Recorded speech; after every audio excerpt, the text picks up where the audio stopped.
With an object-oriented programming language, you can build incredibly complex applications. And when you're doing that, it can really get overwhelming because you have all this memory that you're accessing at different places. And this is one of the really cool things about accessibility keywords. When you use another kind of Java tutorial, you'll often see everything just being a public keyword. And we're going to show you right now how using these different levels of access modifying keywords can help you make your code much easier to read, much easier to use, and basically protect you from writing bugs.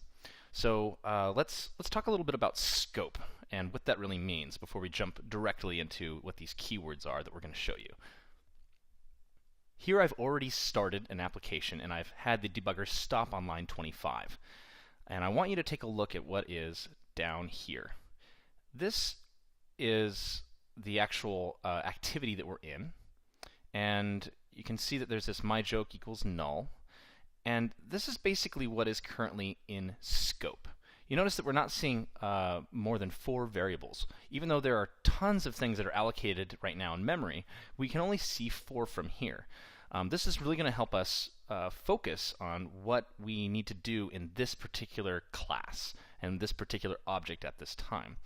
And the way this works is myJoke equals null is because if you look up here, we have a myJoke variable equal null, and when we're in this method inside of object activity, we have access to myJoke. Notice right now we don't see any J. That's because this line has not run yet. But if I step over, you can see now that J has suddenly appeared in my variables list right down here. Now inside of J, we can even see what that particular object consists of, which is a joke punchline and joke setup variable. And sure enough, they are the strings that we passed in. So right now we could say that J is in scope. Now, the problem with this is that when we go through all of our code and eventually end up here at the very end of this method, anything that is just a normal variable like this, something that is basically just defined right then and there in the method call, it's going to go away. It's going to go off the stack, as it's called. So this becomes a problem for us. Like, well, what if I still want to reference that piece of memory outside of this method call?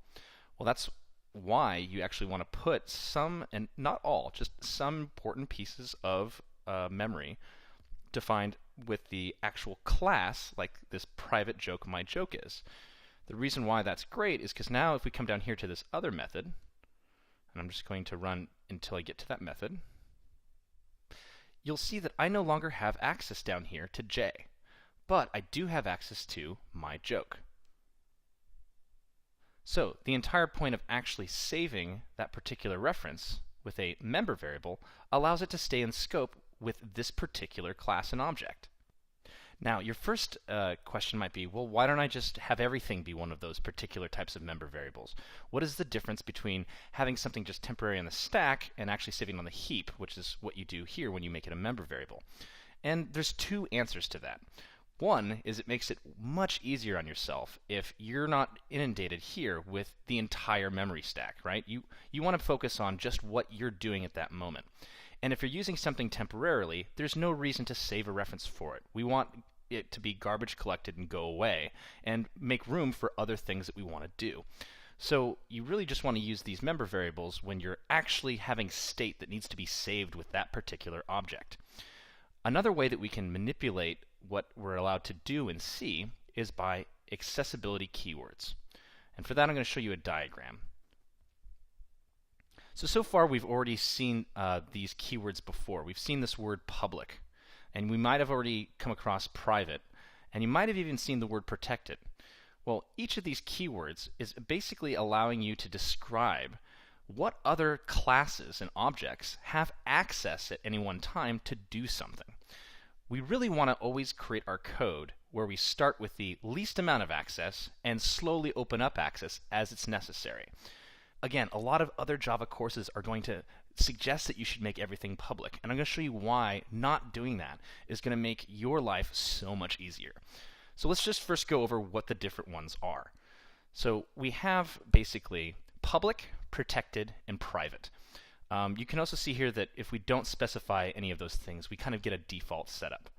And as you can see here from private, right, as we go from private upward to public, start to get access to seeing and accessing and changing those particular objects in memory. So let's take a look at what these particular access members mean. Well, public means basically anybody can use that particular method or member variable. You really want to use it for things that are not going to be a big deal if somebody suddenly runs that method or changes that object or member variable on the fly. The next level up, or I should say next level down from public, is protected. You want to use this when your objects have a pretty close relationship. For instance, if you're extending a class, which we'll get into in a little bit, or you're basically wanting it to be a class that works very closely with another class, you can see that the protected keyword here means that this first class actually has access to him. Partly that's because he extends the first class, but also it's because he's probably a part of the same family or package. Now, private, if you notice here, nobody has access to anybody's private members. This one doesn't even have a private member at this point. But everybody gets access to the public ones.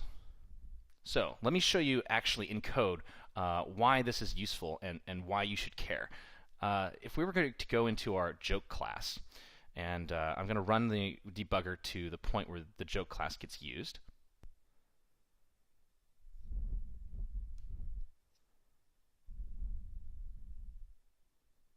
Okay, so on this line, I'm actually going to dive into the constructor for this particular joke by pressing play. You can see here that we have public joke setup and public joke punchline. Yes, those things get set up. And what this means is outside here, if I want to, I can actually just say j dot joke punchline, joke setup. These are public variables that I can actually set to be different things right now. Well, this isn't so good, because what's going to end up happening is if I want to use my own object, j, I'm going to see all of these different things. I don't know now whether or not am I supposed to use set joke punchline or joke punchline, or it's just a lot of confusing member variables and method calls, and it's just overwhelming to actually try to figure out how am I supposed to use my own code. Watch this small change and look at how much easier it is for me to decide what to do with my own code. I'm going to go into the joke class, and rather than having these things public, I'm going to make them private. Why? Well, when I'm first creating a joke, I'm defining what the joke setup and joke punchline are. And I don't want other people to suddenly change that stuff on the fly. This particular joke class, it is concerned with the actual changing of those jokes. Instead of having these particular member variables public, if I make them private, what I can do is create two methods that set and get that particular member variable. Okay, well, this still may seem a little confusing as to why would I want to do that. Well, here's one reason. Now, if I actually try to change that j, it's much more clear to me about what I'm allowed to do. In fact, you'll see this particular type of method call all the time, get and set. We call them getters and setters. So when we get and set something this way, rather than changing it underneath, we're protecting ourselves with accessibility keywords, and it allows us to do something like this. I can now go into joke, and every time somebody, for instance, wants to set a new joke setup, I can do something like this. Joke setup equals joke setup,